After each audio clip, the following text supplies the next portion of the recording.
एक वन में एक कबूतर और कबूतरी रहती थी। कबूतर कबूतरी दोनों में बहुत प्रेम था। कबूतर कबूतरी चले जाते थे चारा लाने के लिए, बहुत दूर चारा लेकर के आते थे। तो दोनों प्राणी बात करें कि हम लोग कैसा काम किए हैं कि आज कबूतर जोनी में कबूतरी जोनी में है। ये मानव कितना बढ़िया कर्म किया है कि मनुष्य जोनी में है। रामायण में है ना, बड़े भाग मानुष तन पावा, सुर दुर्लभ सदग्रंथ ही गावा। क्यों कहा मनुष्य के लिए? यदि हम बड़े भाग से मनुष्य तन पाए हैं, अब बड़े भाग से सत्संग पाए हैं, तो हमें दोनों काम न करना चाहिए कि बड़े भाग मानुष तन पावा का प्रतिष्ठा जोग करके सत्संग में जाना चाहिए। सत्संग में जो गुरु ज्ञान बांटते हैं वो ज्ञान को अपने आचरण में धारण करना चाहिए, अपने आचरण में रूपांतरित करना चाहिए, अपने आचरण में उसको उतारना चाहिए।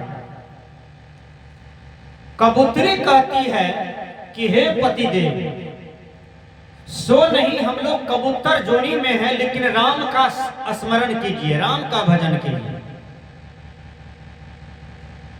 तो कबूतर कहते हैं हाँ जी तुम ठीक बोलती हो, हम लोग गुरु भजन जो नहीं किए ना, हम लोग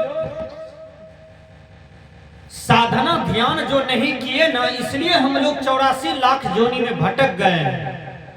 सो नहीं राम का स्मरण करो कबूतरे जोनी में, कबूतरिये जोनी में। हो सकता है कहीं आगे गुरु की कृपा से फिर आगे मनुष्य जोनी मिल सकता है। तो कबूतर कबूतरी कुछ दिन जीवन जिया तो 3-4 अंडे देती है कबूतरी। कबूतरी जब अंडे दिया तो अंडा समय से बच्चा हो गया। अब तो उसकी गृहस्थी बढ़ गई। पहले तो 2 प्राणी था तो कहीं से चारा लाती थी तो खा पी लेती थी। अब 3-4 बच्चे हो गए तो उसके लिए ज्यादा मेहनत करना पड़ता है। तो कबूतरी जाती थी दूर, कबूतर भी दूर जाते थे चारा लाने के लिए। सब बच्चा को शाम में खिलाते थे। बच्चा नवजुवक हो गया। बच्चा जब बढ़ गया ना, उतना चेतनगढ़ भी नहीं हुआ था कि इसी बीच में एक बहेलिया आया और जाल लगाता है। जाल लगा करके सभी बच्चे को बधा लिए जाल में, और उन बच्चों को घर में ले जा करके मुड़ा मचार करके उसको काट करके बना करके खा लिया। कबूतर कबूतरी जब सामने आते हैं तो देखते हैं कि बच्चा नहीं है, मेरा बच्चा कहां चला गया। कबूतरी रोती है, कबूतरी हक्कन करके रोती है कि हाय भगवान, हे परमात्मा, हे ईश्वर, तूने मेरे जीवन में क्या कर दिया। मेरे 3-4 बच्चे कहां चले गए। कबूतर जान गए कि लगता है कोई बहेलिया मेरा बच्चों को बधा लिए, अब तो नहीं मिलने वाला है। कबूतरी किया बेहोश होकर के गिर गया। बगल में जाल लगा हुआ था बहेलिया का, उसी जाल में गिर गया। कबूतर सोचते हैं कि मेरी पत्नी भी काल के गाल में चली गई, बच्चे भी काल के गाल में चले गए, अब अकेला हम रह करके क्या करेंगे संसार में। वो भी अचेत होकर के बहेलिया के जाल में गिर गए, और वह बहेलिया कबूतर कबूतरी को फंसा लिए और ले गए अपने यहाँ। उसको भी झरका परका करके खा लिए। यानी पूरे परिवार चौपट लाल हो गया। पूरे परिवार गृहस्थी नष्ट हो गया, सभी खत्म हो गए, कोई नहीं बचा। इसका मतलब क्या होता है, इस कहानी का सारांश जानिए, इस कहानी का भावार्थ जानिए। इस कहानी का मतलब क्या होता है। जब इंसान छोटा बड़ा रहता है तो वह धीरे धीरे माया की ओर फंसता है। जब इंसान विशेष जवान हो जाता है तो वो शादी प्रपंच में फंसता है।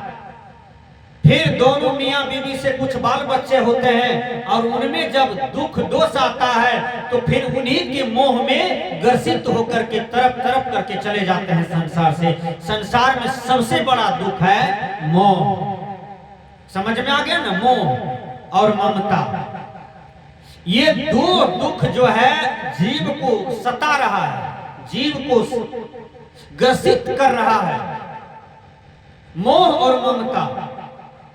शंकराचार्य के दर्शन में आया किंग दुख मूलम ममता भिदानम, कहा दुख का मूल जड़ क्या है, तो कहा मोह और ममता। ये सबसे बड़ा दुख का जड़ है। कहा इनका त्याग कौन करते हैं, कहा कोई बिरले कर देते हैं। सत्संग रसिए सत्संग बसिए लीजिए सबका नाम, हाजी हाजी कहते रहिए रहिए अपनी ठाम। पत्नी के बीच में रहना है, पति के बीच में भी रहना है, पूरे परिवार के बीच में रहना है, धन दौलत के बीच में रहना है, लेकिन हाजी हाजी कहते रहिए रहिए अपनी ठाम। जैसे जनक जी महाराज रहे वैसे आप रहे। जनक जी महाराज कहाँ रहते थे, गृहस्थी में न थे। बड़े बड़े विरक्त को फैल कर दिए, बड़े बड़े नंगोटी धाड़ी भी फैल हो गए जनक जी के सामने में। क्यों फैल हो गए, आखिर उनकी गृहस्थी कितना बढ़िया था। हमारी गृहस्थी केवल हम गेहूं उपजाते हैं, धान उपजाते हैं, मकई उपजाते हैं, ध्यान रहता है कि 5 लाख हुआ कि 2.5 लाख हुआ कि 3.5 लाख हुआ, इसी पर ध्यान रहता है। क्या यही इतना ही गृहस्थी है? नहीं, धान का उपार्जन हुआ। गृहस्थी का मतलब होता है इस घट के अंदर में जो राम है, गृह मतलब घर, अस्त मतलब लीन, इस राम में जो लीन है, धन कमाते कमाते बाल बच्चा पैदा करते करते जो राम में रमन करता हो उसको सच्चा गृहस्थ कहा जाता है। हम लोग ऐसा गृहस्थ बने, जनक जी की तरह गृहस्थ बने। भगवान राम क्या थे, गृहस्थ न थे। कृष्ण भगवान गृहस्थ न थे। सबको पत्नी है, बच्चा है। क्या पत्नी बच्चा होना खराब है? लेकिन रहने की कला, एक जीने की कला होनी चाहिए कि सत्संग रसिए सत्संग बसिए लीजिए सबका नाम, हाजी हाजी कहते रहिए रहिए अपनी ठाम। ब्रह्मा जी को पत्नी था, बच्चा था। शंकर भगवान को पत्नी था, बच्चा था। विष्णु भगवान को पत्नी था, बच्चा था। लेकिन कर्म से व्यक्ति ऊंचा होता है। चाहे गृहस्थ में आप कर्म कर लीजिए, चाहे आप विरक्त में कर्म कर लीजिए। तब एक चीज जरूर है, गृहस्थी है घाट गाड़ी, पैसेंजर गाड़ी। पैसेंजर गाड़ी में एक बार हमको भी भेंट हुआ, चढ़ गए हम, जाना था हरियाणा। इतनी परेशानी हुई कि नहीं कह सकते हैं। उधर हरियाणा से जब हम चलने लगे तो हम एक्सप्रेस पकड़ लिए, कोई परेशानी नहीं हुई, टिकट कटा लिए। बोलिए आप लोग घाट गाड़ी पर चढ़ेंगे कि बढ़िया गाड़ी पर चढ़ेंगे, ये आपके हाथ में है। गाड़ी का मतलब क्या होता है? गाड़ी का मतलब होता है भक्ति, यहाँ आध्यात्मिक अर्थ है। गाड़ी पर चढ़ गए, टिकट नहीं है, यानी मनुष्य जोड़ी मिला, टिकट नहीं है। टिकट का मतलब यही विधि जय वैभव पार, मोर गुरु भेद दिए, दृष्टि युगल कर लेब सुख मनिया हो, देखब जब रंग रो। मोर गुरु भेद दिए, वही टिकट है जो भेद मिला। माला कंठी मंत्र मिला, वही भेद से यह जीव का उद्धार होता है। उन्हीं का जाप कीजिए, आपके जीवन का कल्याण होगा। हैं? ध्यान करते हैं कि नहीं? बोलिए। खाली आंख बंद करते हैं, आंख को खोल करके उधर बकरी को गैर पड़ते हैं, पड़ोसिया को गैर पड़ते हैं। ये ध्यान नहीं हुआ। बोलिए। एक बच्चिया, हम जा रहे थे मोटरसाइकिल से, एक मैट्रिक क्लास में पढ़ रही थी बच्चिया, और बकरी को गाली दे रहे थे। बकरी को जो गाली पड़ रही थी तो लगभग रखिए आधा घंटा तक गाली पड़ी। नया नया गाली, लगता था कि हिंदी और व्याकरण में पढ़ करके वो आई है। इतना शब्द हम लोग भी नहीं जानते, इतना गाली पड़ती थी। अब कहीं ससुराल चली जाएगी शादी के बाद तो सास को कितना गाली पड़ेगी, अभी तो बकरियों को पड़ रही है। ननद देवर को कितना गाली पड़ेगी। अच्छा, गाली वाला कोई पुस्तक देखे हैं कहीं पर, कोनो किताब में गाली या कोनो कोर्स में गाली? एक से लेकर के एमए किए हैं, पीएचडी किए हैं आप लोगों ने, साहित्य पढ़ा है, व्याकरण पढ़ा है, physics, chemistry, biology, geography, civics सबने आप पढ़ा है, लेकिन कहीं पर गाली का कोई किताब हो? या नरेंद्र मोदी एक किताब निकाल दे कि तुम लोग गाली भी पढ़ो, जब आवश्यकता होगा तो चीन में छोड़ देंगे, तुम लोग चीन वाले को गाली देना, पाकिस्तान वाले को गाली देना। ऐसा हुआ है? नहीं हुआ। तो फिर ये गाली जो हवा में चल रहा है, घरे घर में चल रहा है, क्यों चल रहा है? क्यों अपने मुख से आप गाली बोलते हैं? अरे मुख से बढ़िया बात बोलिए, मीठी बात बोलिए, शुद्ध बात बोलिए, सत्य बात बोलिए। कहते हैं सत्यम ब्रूयात प्रियम ब्रूयात, नो सत्यम और प्रियम ब्रूयात। सत्य बोलना चाहिए, प्रिय बोलना चाहिए, धीरे से बोलना चाहिए। गाली पड़ती है द्रौपदी,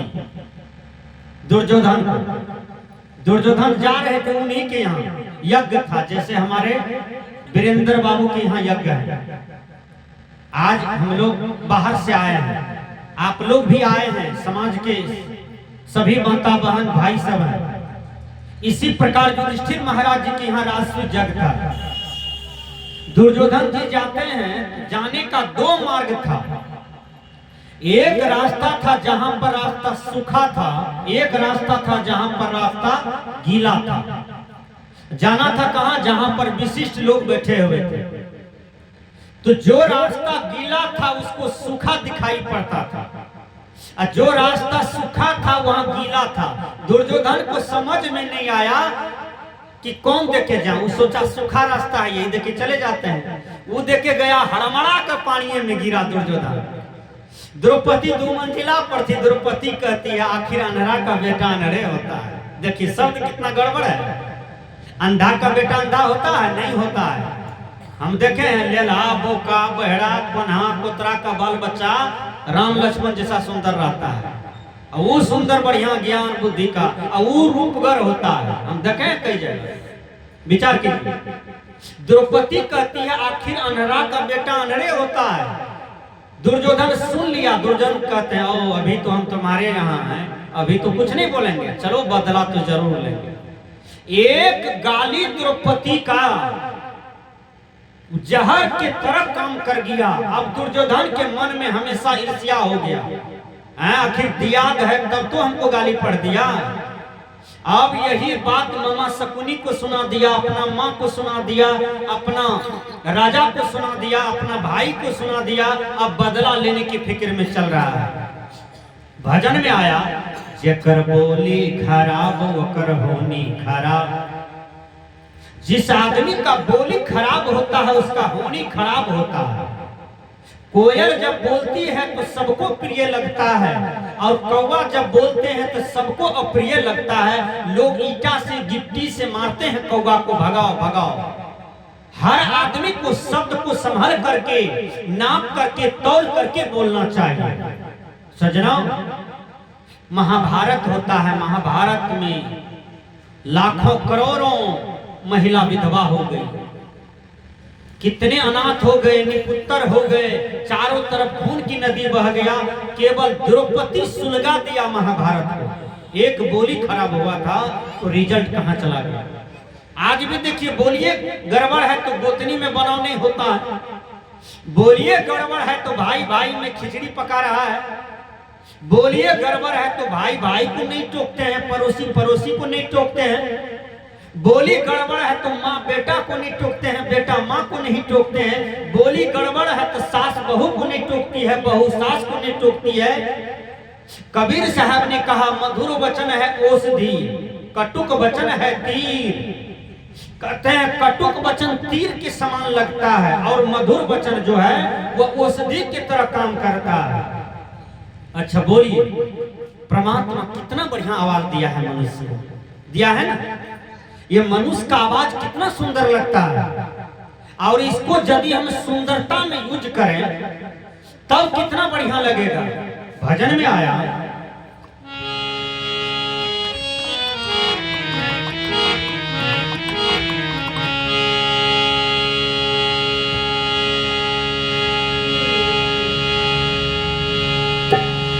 जो भजन आप लोगों ने सुना है वह भजन का थोड़ा अधूरा था। तो हरि अंगना पति के न पूजा,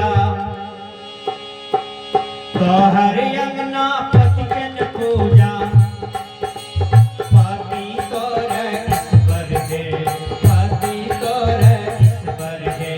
अंगना तो यार वही होना कई अंगना जय है, अंगना तो यार वही होना कई अंगना जय है।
सुन लीजिए, बहुत दर्दनाक बात है, आंख से आपको आंसू गिर सकता है। एक माँ, गरीब माँ है, कोई नहीं है, केवल एक बेटा है। माँ जी दूसरे के यहाँ बर्तन मांजती है, दूसरे के यहाँ चौका लगाती है और अपना बेटा को पढ़ाती है, बढ़िया संस्कार देती है, बढ़िया शिक्षण संस्थान में भर्ती कर देती है। माँ, बच्चा पढ़ते पढ़ते ग्रेजुएशन फर्स्ट डिवीजन कर जाता है, कंपटीशन की तैयारी किया, चले गए कोलकाता, कंपटीशन में बैठा, डीएम बन गया। देख लीजिए, एक गरीब माँ का बच्चा डीएम बन गया। माँ खुशी से झूम उठती है। माँ मजदूरी की पैसा जमा करती थी, जमा, एक पैसा दो पैसा निकाल देती थी, उसको जोड़ करके रखती थी। पहले के संत महात्मा कहते थे, ए मेरे बहनों, तो मुठिया चावल निकाल के रखना और उसको एक दिन जमा कर लेना, एक दिन बेच लेना, उसी को बेच करके तू सत्संग करा लेना, भंडारा करा लेना, किसी महात्मा को धोती दान कर देना, तुमको अगले जन्म में यही दान पुण्य काम में आएगा। बोलिए, सभी आदमी दुनिया में मर जाते हैं, कोई नहीं रहेगा, न राजा रहेगा न रंक रहेगा, सभी मर जाएंगे। लेकिन एक मुर्दा से जाकर के पूछिए, मुर्दा तुम्हारे साथ में कुछ गया? बोलिए, मुर्दा के साथ में कुछ गया? चार चक्का गाड़ी द्वारे पर है, मोटरसाइकिल द्वारे पर है, बैंक बैलेंस बसेठी बौसी में है, पूर्णिया में रहिए गया, आए जमीन यही सिमिये में छूट गया। और उस मुर्दे को कहिए, रे मुर्दा, क्या सब लेके आज जा रहे हैं? मुर्दा एक को जवाब नहीं दे रहा है, सब कुछ यहीं रह गया। बोलिए, कुछ भी जाने को है? किसी का नहीं। तो उसकी माँ एक दो पैसा जमा करके सत्संग कराई कि मेरा बेटा डीएम बन गया तो मैं सत्संग कराती हूँ, दान पुण्य करूंगी। तो वही हुआ, दान पुण्य कर रही थी। बेटा को फोन से बात किया, बेटा कहा हम ड्यूटी पर हैं माँ जी, नहीं आ पाएंगे। देखिए, 6 महीना साल भर ड्यूटी पर रहा स्थायी रूप से, तब तक में उसी समाज में उसको बहुत बढ़िया लड़की मिल गई, बढ़िया परिवार से उनको शादी हो गया कलकत्ते में। अपना शादी में मां को भी नहीं बुलाया। शादी भेला पर बदला विचार बबुआ हो दुलार बबुआ, पिटय छाती माई दुलार बबुआ। देखिए क्या सब कलयुग में हो रहा है। बेटा शादी किया, मां को भी निमंत्रण नहीं दिया। क्यों? मां गरीब थी। मां का साड़ी मैले कुचैले, मां का साड़ी फटी पुरानी हैं, इसलिए मां को नहीं बुलाया लाज से। मां का शरीर गरीब के तरह भी मां को नहीं निमंत्रण दिया, शादी कर लिया। शादी के 1 साल बाद तक में उसको पोता हो गया बूढ़ी मां को। पोता का छठियार में बहुत बड़ा भोज हुआ, फिर भी मां को नहीं बुलाया। बड़े बड़े लोग गए, भोज खा के कलकत्ता से आए, कहा बूढ़ी तुम क्यों न गई? बूढ़ी अपना दर्द कैसे बताती, बोलिए। अब क्या होता है, वो मां अपने दिमाग लगाया कि बेटा का घर है तो मेरा ही घर न है, चलना चाहिए। देखें बेटा डीएम बना है तो कहां घर लिया है, कैसी पत्नी है, कैसा पोता है। मजदूरी करके मजदूरी लिया, चल दिया बेटा डीएम के यहाँ, कलकत्ता जाता है। पता चला कि यही डीएम का घर है। डीएम साहब के जैसे दरवाजे पर जाते हैं, डीएम के दरवाजे पर गए तो डीएम 2 मंजिला पर बैठा था। देखा मां आई है, मां के हाथ में झोला है। दरबार को डीएम कहता है कोई पगली है, धक्के मार के बाहर निकाल दो। देखिए जब आदमी धन पाता है तो कैसे अंधा होता है। जैसे उल्लू को दिन में नहीं सूझता है, वैसे अहंकारी आदमी का कर्तव्य गड़बड़ा जाता है, मुझे उल्लू की तरह हो जाता है। न माँ सूझता है, न बाप सूझता है, न रिश्ता नाता सूझता है, केवल उनको पैसा सूझता है। केवल धन का अहंकार जब आदमी को हो जाता है तो आदमी उल्लू की तरह हो जाता है। ये संत कह रहे हैं, मैं नहीं कह रहा। धन मिला है भक्ति करने के लिए, धन मिला है दान करने के लिए, धन मिला है बाल बच्चे को सुयोग बनाने के लिए, धन मिला है भोग करने के लिए। धन की 3 गति होती है, दान भोग विनाश। जो दान नहीं करता है, भोग नहीं करता है, धन की तीसरी गति हो जाती है, उसका नाम है विनाश। चाहे वो किसी का धन हो। लंका में एक दिन रावण को सोना का घर था, हर चीज सोना का था, बाउंड्री बाल सोना का था, घर सोना का था, बर्तन बासन सोना का था। रावण को आज लंका जाइए तो नकमुन्नी पर भी सोना नहीं मिलता है रावण के घर के पास, कहां चला गया? इसलिए धन किसी के पास अस्थायी रहने वाला नहीं है। धन मिला है तो प्रभु की कृपा से मिला, लेकिन धन मिला तो उसका बढ़िया बढ़िया कर्म कर लीजिए, ये भैया वही आपके साथ में जाएगा, सब तो यही रह जाएगा। अब दरबार को डीएम कहते हैं मारो धक्के, निकाल दो पगली को। अब धक्का मार के निकाल दिया और डीएम चले गए रूम, खिड़की के बारी लगा लिया। देखिए क्या जमाना आया है। खिड़की के बारी जब लगा लिए और उसको पगली बना करके डीएम भगवा दिया, उसका नजर तेज थी बूढ़ी का, वो देख लिया कि मेरा बेटा हमको नहीं पहचाना, जान के नहीं पहचाना। होता क्या है, बेचारी सदमा बर्दाश्त नहीं कर पाया कि जिस बेटा के चलते मैं जीवन भर चौका लगाई दूसरे के यहाँ बर्तन मांजी, जीवन भर मैं दुख भोग भोग करके बेटा को बीए ऑनर्स पढ़ाया और बेटा के सुख के लिए मैंने क्या नहीं किया, और वही बेटा आज पहचानने से हमको इनकार कर गया। होता क्या है, बेचारी को सदमा बर्दाश्त नहीं हुआ, 1-1.5 किलोमीटर आगे गई और अपना ही साड़ी को चीर करके गला में लपेट करके आम गाछ में लटक गया और फांसी लगा ली। सदमा बर्दाश्त नहीं, झूल रही है एक बूढ़ी।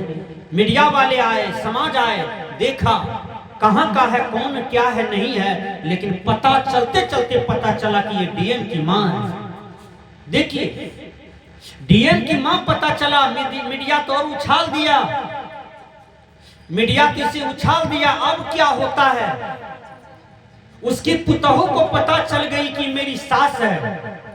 पुतहू टोटो करके बेचारी गई और अपनी सास के लाश को लाया, अपने हाथ से दफन रफन किया, लेकिन वो डीएम मां के पास तक नहीं गया। देखिए उस दिन भी नहीं गया। अब उसकी पत्नी को पता चला कि जब ये मां का नहीं होगा तो ये मेरा क्या हो सकता है, इतना दुष्ट विचार का है ये मेरा कैसे हो सकता है। वो संस्कारी घर की महिला थी, अपना मैके चली गई, कहा मैं आपके जैसे पति का तलाक करती हूँ, क्योंकि आप अपनी माँ को कष्ट दिए हैं, दुख दिए हैं। माँ मर भी गई फिर भी आप माँ का मुंह देखने नहीं आए, तो इसका मतलब आप बढ़िया इंसान नहीं है। बेचारी तलाक देकर के चली गई मैके। और इस बीच में होता क्या है, कागज में गड़बड़ी हुई, डीएम पद से गिरता है, और जब डीएम पद से ये गिर गया तो बेचारा पागल हो गया। अब पागल होकर के चारों तरफ भीख मांगता है, खाता है, हंसता है, कहीं सो जाता है।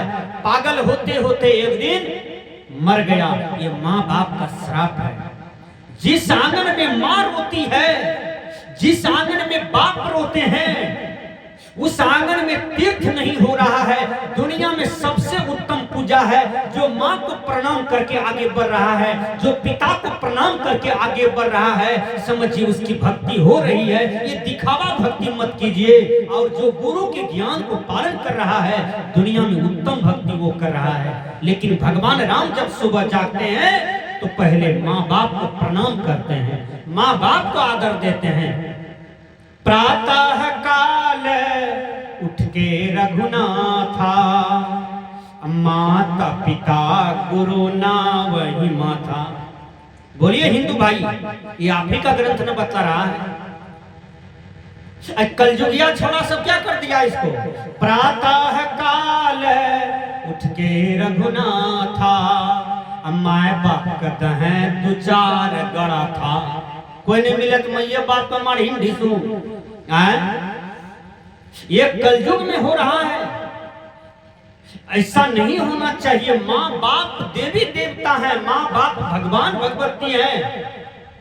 जब भगवान राम इनका सेवा करते हैं, श्रवण कुमार को देखिए, कलेजा में बाण मार दिया दशरथ। श्रवण कुमार कहते हैं मेरे माता पिता अंधा अंधी है, उनको प्यास लगी है, आप कुछ जाकर के पिला दीजिए। जाते हैं दशरथ पानी लेकर के, कहा मैं दशरथ हूँ, आप पानी पी लीजिए। कहा मेरा बेटा श्रवण कहाँ है। कहा आपके बेटा मेरे बाणों का शिकार हो गई माँ। अंधी तो वही पलट पर डेट कर गई, अंधा श्राप दे दिया दशरथ। जैसे पुत्र के वियोग में तरफ तरफ करके मैं मरता हूँ, उसी तरह से तू भी एक दिन पुत्र के वियोग में तरफ तरफ करके मरोगे। ऐ दशरथ तरफ तरफ करके मरोगे, ऐ दशरथ तरफ तरफ करके मरोगे, क्योंकि तूने मेरे जिंदा पुत्र का, जवान पुत्र का वध किया है। और वही श्राप हुआ जब राम को राजा का पद मिलने वाला था और कैकेयी पासा पलट दिया, भरत के लिए राजगद्दी मांग लिया। और अब तो दशरथ राम के वियोग में तरफ तरफ करके मर गया, मरिए गया। वही श्रवण का माँ बाप श्राप दिया था। इसलिए हर आदमी माँ बाप से आशीर्वाद पाइए, आशीर्वाद लीजिए। माँ बाप का आशीर्वाद ब्रह्मा विष्णु महेश नहीं काट सकते हैं। इसलिए माँ बाप दुनिया में बहुत बड़ा दौलत है। माँ बाप का सेवा कीजिए, सबसे बड़ा दौलत मिलेगा। सास ससुर मिला है, इनका सेवा कीजिए, आपको बहुत बड़ा खजाना मिल जाएगा। इनके आशीर्वाद में सब कुछ छिपे हुए हैं। इसलिए मैंने कहा कि माँ बाप बहुत बड़ी चीज है। भजन में आया तो हरि अंगना माँ बाप रोते